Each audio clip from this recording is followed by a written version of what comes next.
શકે છે? હા, જરૂરથી બની શકે છે. આજે આપણે બનાવીશું ગાર્લિક બ્રેડ, જેમાં મેં લીધું છે બટર, જેને આપણે ઓગાળી લઈશું.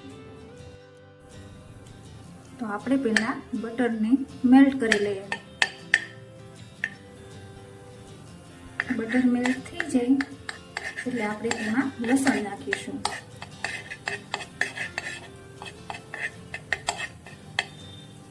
હવે લસણની કળી નાખીશું.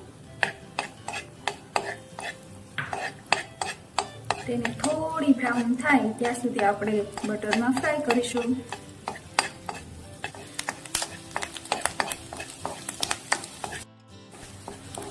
તો હવે આપણી જે લસણની કળી છે એનો કલર થોડો બ્રાઉન થવા માંડ્યો છે,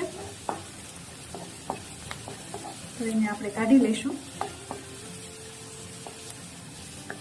સોફ્ટ થાય એ જોવાનું ખાસ, કે સહેલાઈથી ભાંગી જાય એવી ત્યાં સુધી એને પકાવવાની છે.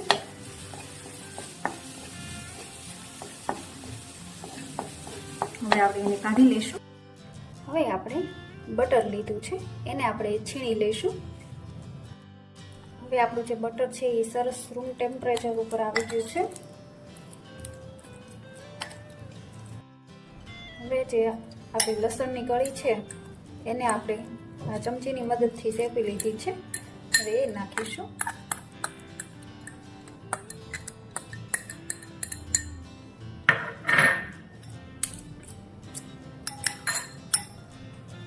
હવે થોડો ઓરેગાનો છે એ નાખીશું.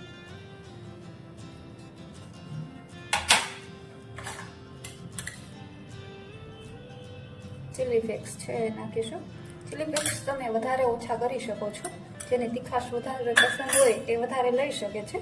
હવે આપણે બધું મિક્સ કરી લઈએ.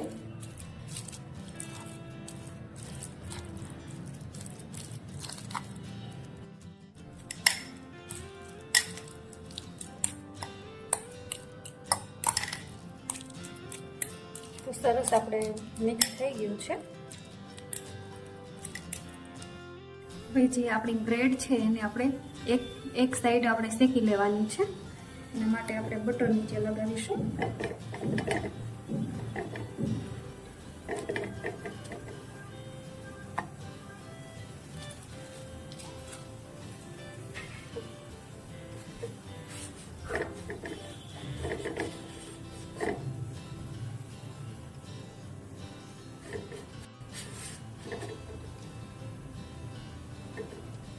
થોડી બ્રાઉન થાય ત્યાં સુધી આપણે શેકી લઈશું. તો આપણી બ્રેડ હવે બ્રાઉન થઈ ગઈ છે નીચેની સાઈડ. હવે આપણે એને કાઢી લઈશું. હવે આપણે બ્રેડમાંથી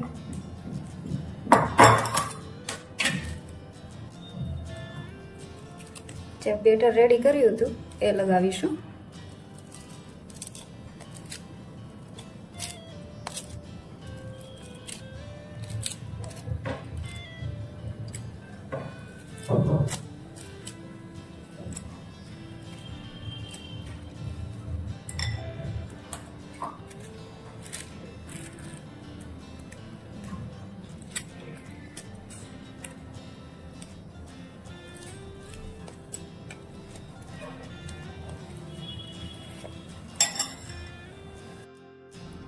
હવે આપણે ચીઝ નાખીશું.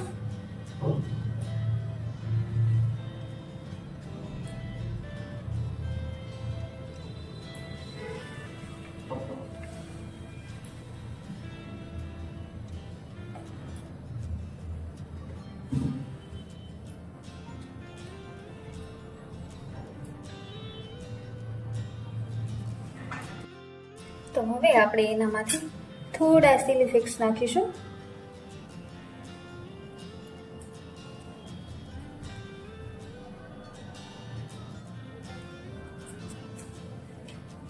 થોડું ઓરેગાનો નાખીશું.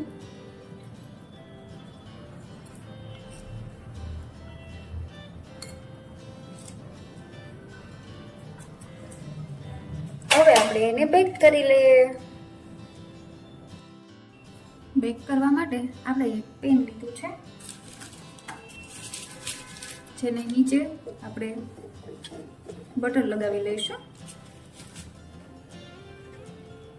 ઉપર આપણે બ્રેડ મૂકી દઈશું.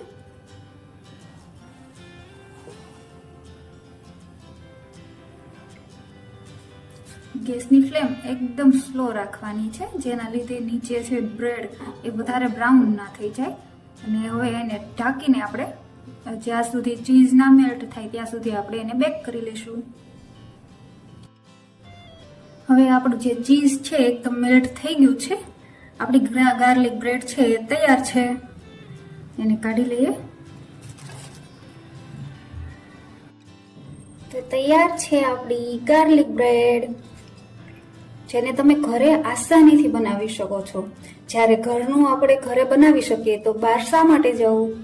માટે આપણે ઘરે બનાવેલું જ ખાઈએ. જો તમને મારી આ ગાર્લિક બ્રેડની રેસીપી પસંદ આવી હોય તો મારી ચેનલને સબસ્ક્રાઇબ કરો.